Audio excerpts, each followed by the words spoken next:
ulit tayo guys. Pansit canton with bihon. Yan, isa-isa na tayo ng bawang at sibuyas. Yan, nakalat ko yan para mabilis. Talaga mabilis po sa pagluluto. Yan, pagkagisa natin ng bawang at sibuyas. Yan, nilagay ko na ang ating konting manok at atay. Pero mali po yan, huwag nyo gagayahin. Kasi sana una na yung pinakamanok, then saka lang yung ating atay. Kasi mas mabilis pong maluto ang atay. Then, ayan na ang ating gulay. Unahin po muna natin silang isang kutsa. Yan, beans and carrots. Tapos, sunod na rin natin ang ating repolyo. Siyempre, kanina medyo season na natin sila para may konting lasa na. Yan, gusto yan natin ang toyo. Yan, seasoning. Ang kulina ng ating, kulina sarap ng dali. Then, ano po ba yan? May mga paminta, then add tayo ng toyo and water.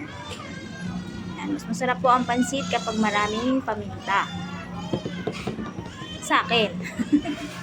Yan, tapos may oyster sauce din, pampasarap din siya. Yan, tapos antayin lang natin siya mapakulan. Saglit lang yan kasi ang gulay natin is halos nasa 5 minutes lang pero kung medyo madami kasi malaki tong kawali natin, ilagyan ko na rin siya ng celery kasi wala akong makita kaninang kinchay. Then nagbabad na ako ng bihon. Tapos yan, pagluto na, separate ko na muna ang ating gulay. Kasi itatoppings na lang natin siya. Yan, then ilalagay na natin ating bihon. 1 kilong bihon po siya, bali 2 pack, which is nasa 40 isa.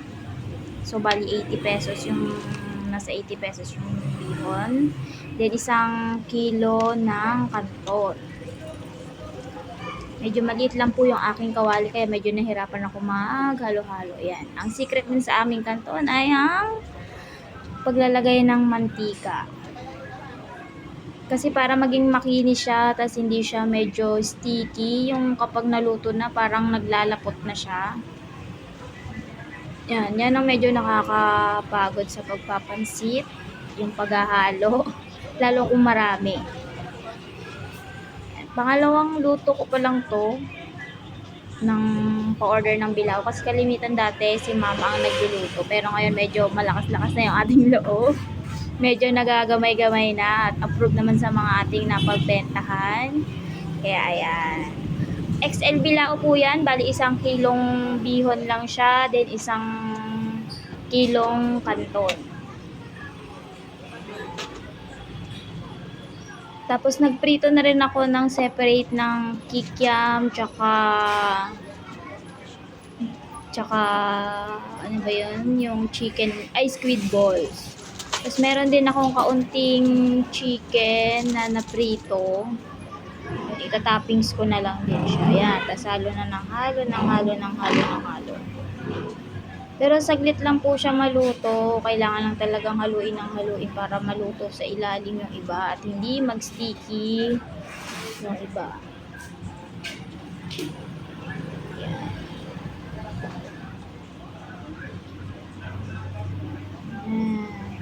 Maganda yung ano ko na yan, nabili ko sa ukay, yung green na panghalo natin. Kasi pag sanse, grabe ang hirap, nadudulas lang siya. Ang ating dirty kitchen, sana mo soon mapapinturahan at mapaayos. Tikiman time para makamerienda na. Ang aking bilao na XL is nasa worth 950. Kung may bilao ka, nasa 900 lang.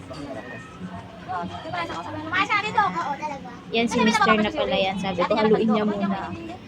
Then, tikman niya at makamerienda na sila. Nakaka-merienda din kami kahit pa paano. Nakakalibre ng merienda. Yan, tsaga-tsaga lang. Swerte-swerte. Sa lucky day kapag may order. Preparing time, lagi minsan ako nalilate pero buti ng time na yan, 4:30 yung call time namin. 2:00 nag-start na ako kasi umalis kami saglit ng 3 p.m. So, sakto lang, 4:30 halos na i-deliver ko na siya. Medyo napahaba pala ang ating pag-video. Sana hindi na inip ang mga tagapakinig. Yan, kalilipat lang kasi namin sa bahay na yan. Kaya medyo hindi pa namin naayos. Sana paunti-unti lang. Kukuha na siya ng pamerienda. Pag pasado kay Mr., pasado na rin yan. Yan, naayos na siya. Lagyan na ng kalamansi, then toppings na kikiam, tsaka ano.